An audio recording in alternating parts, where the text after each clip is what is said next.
here if anybody's interested. Yes, yes.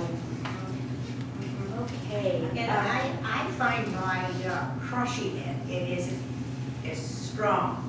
Uh-huh. And just get the side of your knife and crush it, and it'll That's a good idea. almost disappear. Yeah, Sarah was teasing me. She thinks I just bite out of the whole head. I haven't gotten there yet. But it is a really important herb to have around. Now, there are many herbs you can gather wild. Burdock is a great one. Is anybody Italian and has used the stems? Yeah. Prunes? Yeah. Delicious. They are delicious. And the root is one of the best herbs ever for preventing boils. I have two friends. They take a capsule of the powdered root, one a day, and they never see the boils they usually get. So this is another herb that is a blood cleanser, which means it reroutes toxins through the bloodstream. Otherwise, they want to try to come out through your skin. So that's the way it works. And that works really well. Whenever anybody has a skin condition, I recommend burdock. Plantain has been going around, and that's we call nature's Band-Aid. And that's right out in everybody's yard pretty much. And it's a very drawing herb. That's one you can gather. And when we're outside working in the garden, sometime if you get a bee sting, you can chew it up and put it right on there. That's what I read too in Yeah. history. It'll draw the poison right out. And I've even known it to draw glass out of a foot. Wow. It's that powerful. So that's a wild herb. They're free. Now, what is it again? Plantain. Yeah. Is that the one that's about this big, it's got like 5 or 6 brown leaves all around? Yeah, and the veins are parallel. They're always, yeah. All right. It's everywhere. It's, yeah, exactly. It's everywhere. And there's a lance leaf one too. There's a long, slender leaf one too. Yeah, very common. Jewelweed, that one is a great remedy for poison ivy. And it's, the reason it gets its name is you can take a leaf off. This is great with kids. Put it in some water and the back is silver. It's really beautiful. So it's a wonderful poison ivy remedy. The common dandelion. Who has dandelions? Love it. That is good medicine. It's wonderful medicine. The root, this is the dandelion tincture of the root, and that's a wonderful restorative for the liver.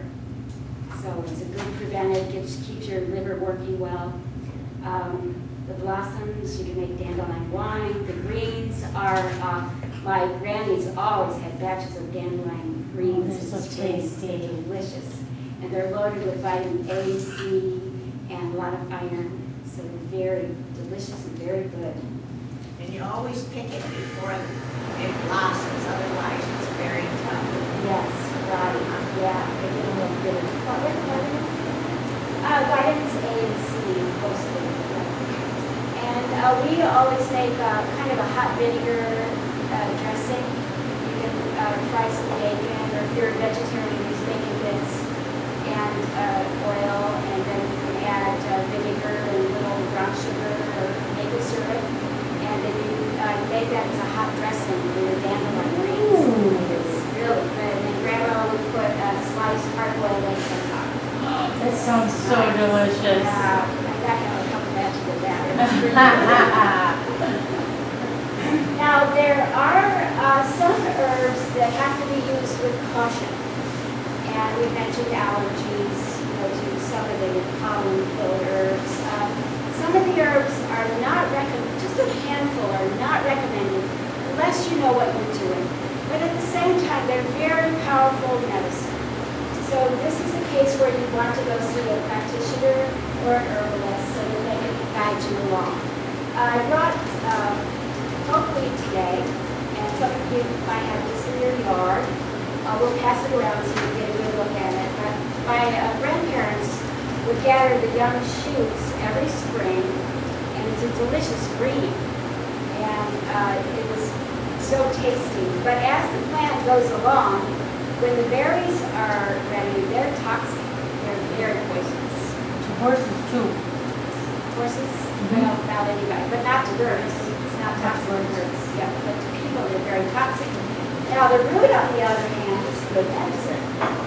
So an herbalist would be able to help you with an herb like this. This is an example of one that where you need some guidance to use it. So what is it for that? What do they do to the horse if they? It's caustic. They can cow it and you can die. Really? Yeah, really. Bad. Is it prolific? Is it all over? Well, usually horse owners are smart enough to go around their pastures and pick any dangerous plants.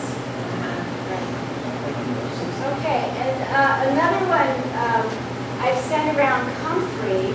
Now, one thing I forgot to do for you, on your, in your articles that I gave you, the handouts, you want to mark off comfrey root.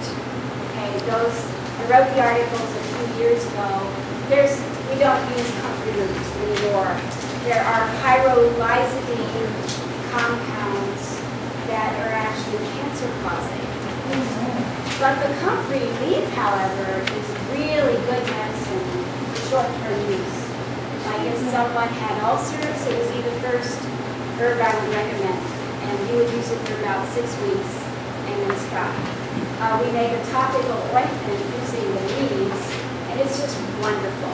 It's just excellent for healing up wounds.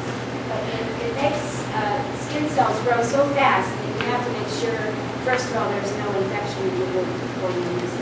Excuse me, I failed to see where comfrey is on. It's on your list of, for the medicine chest. Okay. Yeah. Thank you. Yeah, so mark that right out.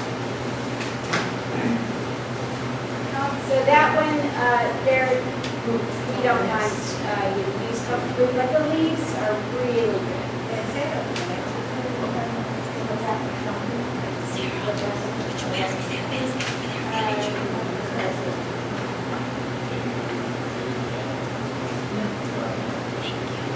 Now, another caution with herbs is drug interactions. This is a field where there's a lot of research needed. And so if you are in fact using drugs, you want to steer away from most herbs. There just isn't enough information right now. That's an area where science is going to be doing a lot of work, and until they catch up, you want to be cautious. Now, someone mentioned clay. That is a great thing. Did everyone see the clay that came around? That is a wonderful thing to have around in your herbal medicine chest. You can buy it so cheap. It's like $5 for a whole pound. And it can be used internally for soothing the stomach, parasites. It can be mixed a teaspoon per day. That's all you have to take to help heal your stomach. It has very drawing properties. So externally, if you mix it up with water and put it on, say, I had a horse with a puncture wound. And unfortunately, it was on her neck, but she couldn't get it off. So we put the clay boulders on there, and it draw the infection right out. So We that's do that with bee stings too. yes, yeah, it's wonderful to keep around. This is what they use in fancy spas for facial masks. Same thing. There's different kinds of clays. There's green and white ones.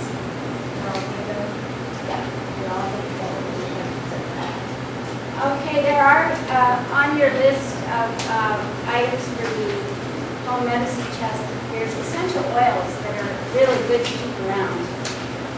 They are large quantities of herbs are usually steam distilled to make the oil, so they're very concentrated.